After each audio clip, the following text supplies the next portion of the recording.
Hello, everyone. My name is Billy Sheehan. I'm your bass player, and you're watching me right here on Metal Mania. And we're going to walk through this wall of instruments that I have in my studio. It's kind of two rooms. The other room is got guitars in it too, but these are the ones that get used the most. So I'll walk you through one by one, and I hope you find it enjoyable. Okay, well, I can stand up. I think you can still hear me. Yes, definitely. I guess. So the Mr. Big song, "Just Take My Heart." I did on this bass, a six-string Yamaha bass. You see me? There I am. There. It's still got the same strings. It still sounds great. I've recorded a lot of tracks with this over the years. If I need a six-string bass, I go to this one. I don't have any five. I either go four or six. I'm confused enough already with four to confuse myself any further. That bass is this one. It's a special Yamaha that has squiggly frets. So if I bring it close to you, you see the frets are not straight. They're wiggly. You see there how it's not straight. Yeah. And this is done by a company in Sweden. I think it's a true tempered neck. And they make, by doing that, they make sure every note on the neck is exactly in tune. And a lot of people, especially when they play with keyboards, because keyboards are in tune, you got to be careful with your tuning. And this, I like to record with this bass a lot because that way it's rock solid on the tuning. It's a 25-year, I think 25. I can't read it. Yeah, 25-year anniversary Attitude bass. And it has a little inscription, and then it has a line of green and a line of blue to commemorate waiting on a line of green and blue from "To Be With You," the lyric, which actually meant was talking about a mood ring, because you wear a mood ring and it changes color as to what mood you're in. It was a popular thing back in the 70s. And this is a BEX bass, a different design that I did with them. I love the bass. It was never sold a lot, but they're kind of a collector's item now. It's a Richie Kotzen Telecaster. Richie was kind enough to send it to me. Plays amazing. And this is my Telecaster I had from back in the day. I wrote Shy Boy and all the Talas stuff and a lot of the Mr. Big stuff on that. And then the little guy here is a Robin Octave guitar. And it's the same size as a regular guitar, but they shortened the neck and they made it from an octave up. So super high pitch, interesting kind of a thing. I'll switch over to this side here. I have the shorter instruments here, so when you sit on the couch, you don't hit your head. That's the whole point of that.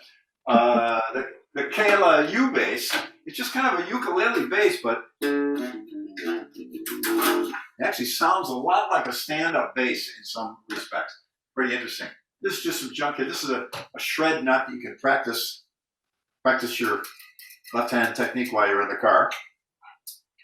A friend of mine took a ukulele and made it look like, you still see me here, like this bass, which is the original P bass. So he made a ukulele version of it. Pretty hilarious. That is. Dear friend of mine, Craig Ells, incredible guitar player, singer. He lives in LA. This is the sister to the wife. She very rarely is revealed. I don't think it's ever been no information. But this would always be with me back in the days of the clubs, back in 78, 79 through 85. In case something happened with this bass. I don't think maybe I used it once, because this bass had never failed me. And then Yamaha, I'll make a little adjustment on our camera here. Yamaha did a 30-year anniversary version of this bass by doing an Attitude bass with all the same colors as the original bass. And they only made 30 of them, though, which pissed a lot of people off that wanted to buy it. But unfortunately, because it was a one-off, and Yamaha's a huge company, it costs a lot to do that. So be it. This is the prototype. I never even got one of the real ones. So then I have all these different kinds of Yamaha Attitude basses. I'll try and pull this a little closer so you can see maybe a little better. Pardonnez-moi. I got way too many guitars. Fretless version of the Attitude.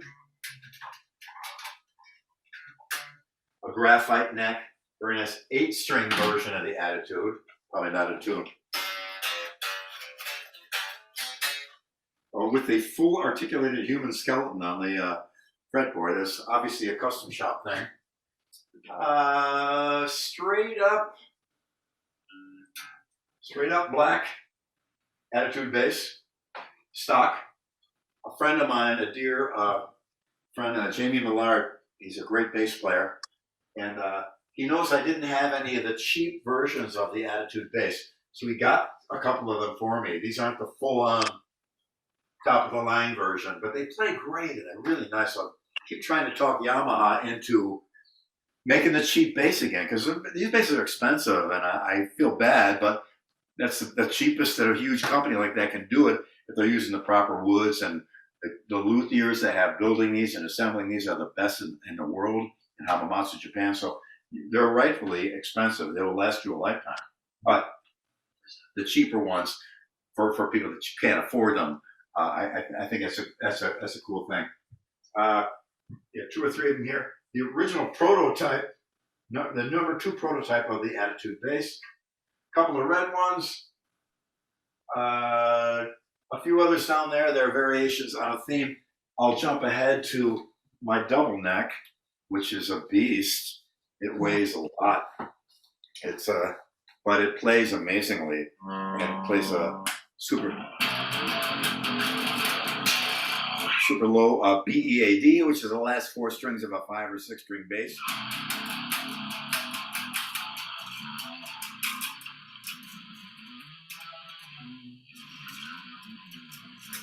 Switch to the regular neck.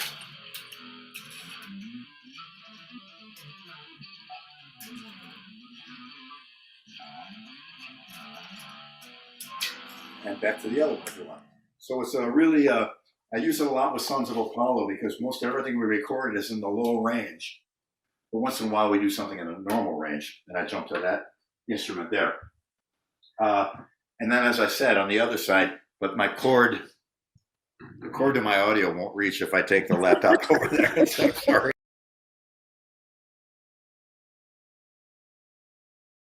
Mostly guitars too. A lot of guitars that I have.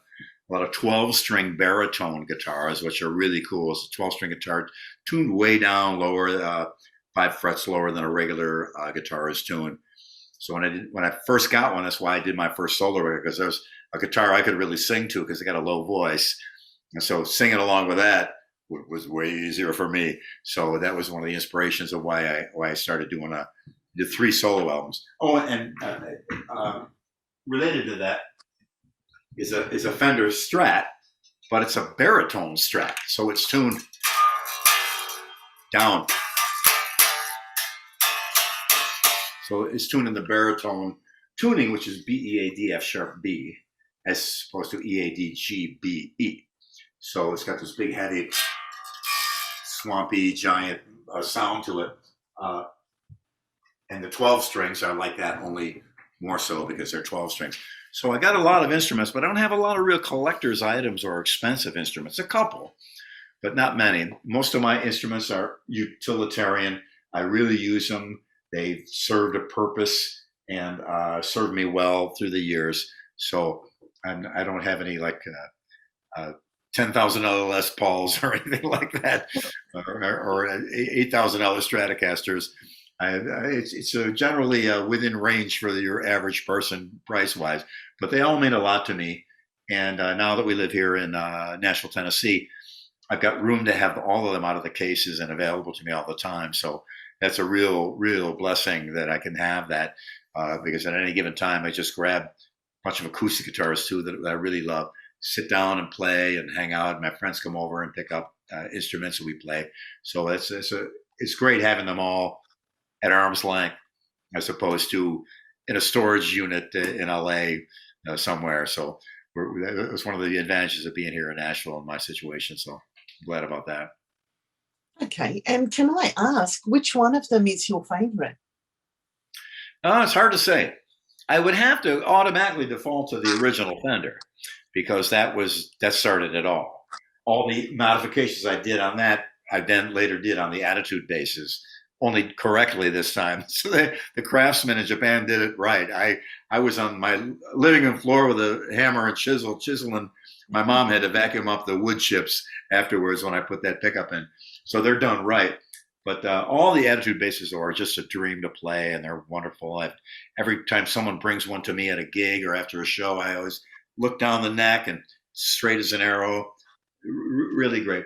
But I'd have to give it to the original one there. She started it all. We refer to her as the wife, but now I'm actually married, so I have a wife. So I don't know. We're not sure what to call her anymore. But but she's still there. 4 years ago. I was in Okay. LA. I lived in Buffalo for 32 years and moved to LA for 32 years. And now I'm here in Nashville for 4 years. So don't add that up or you'll get my age.